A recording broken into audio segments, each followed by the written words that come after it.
Students, good morning. Today I am going to discuss about the reversible isothermal compression. This video class comes under the category of applications of thermodynamics to flow process. Applications of thermodynamics to flow process. In this discussion, let us consider compressor.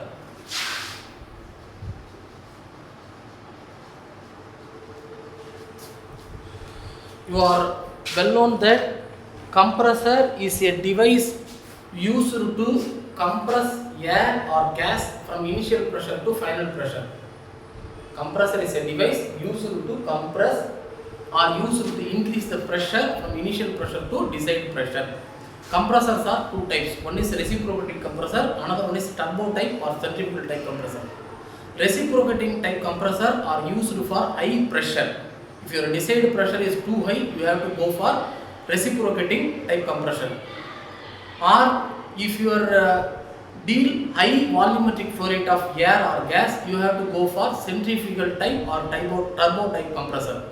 While you go for reciprocating type compressor, it gives low volumetric flow rate. While you go for centrifugal type compressor or turbo type compressor, it gives low pressure. Clear? Okay, this is the brief information regarding compressor. Let us enter into the reversible isothermal compression. Clear? Right. State that our mathematical representation of first law of thermodynamics.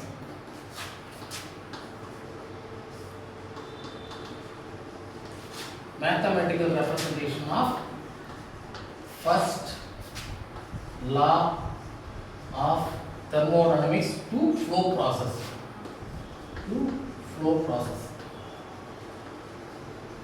What is the equation of m del v square plus mg del z plus del h is equal to q minus ws of mv square plus mg del z plus del h is equal to q minus ws. In process industries, kinetic energy and potential energy, the contribution of kinetic energy and potential energy are assumed to be negligible. The remaining information is del h is equal to q minus ws. Del h is nothing but changes in enthalpy. Changes in enthalpy.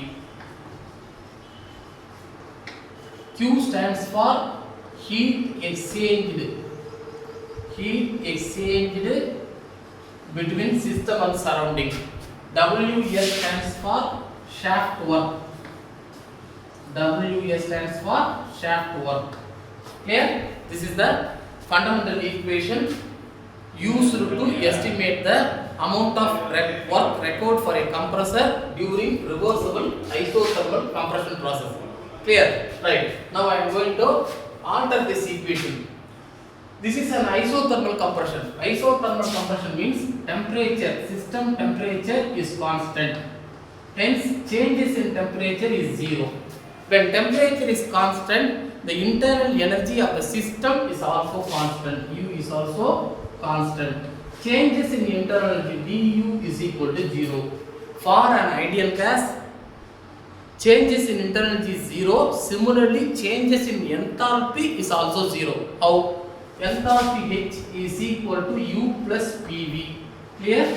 Now I am going to differentiate this equation. Changes in enthalpy del H is equal to dH is equal to du plus differentiation of the product of P into V. For an ideal gas, PV is equal to nRT. For 1 mole of gas, PV is equal to RT. Now I am going to substitute this RT value here. So changes in enthalpy is equal to changes in internal energy plus differentiation of R into T. So du plus R into dt. For an isothermal condition, system temperature is constant and changes in temperature is equal to 0. When temperature is constant, internal energy is constant. Changes in internal energy is equal to 0. T is constant, dt is equal to 0. Hence, both terms gets cancelled. I am going to write del H is equal to 0 in this equation. For an isothermal condition, Q is equal to Ws is equal to P into dV. Clear? For reversible isothermal compression process, Q is equal to W is equal to P into dV. Instead of P, I am going to write N R T into 1 by V into dV. So Q is equal to Ws is equal to N into R into T into ln V2 divided by V1. For an isothermal condition, P1 V1 by T1 is equal to P2 V2 divided by T2. P1 and P2 are constant. Hence, V2 divided by V1 is equal to P1 divided by P2.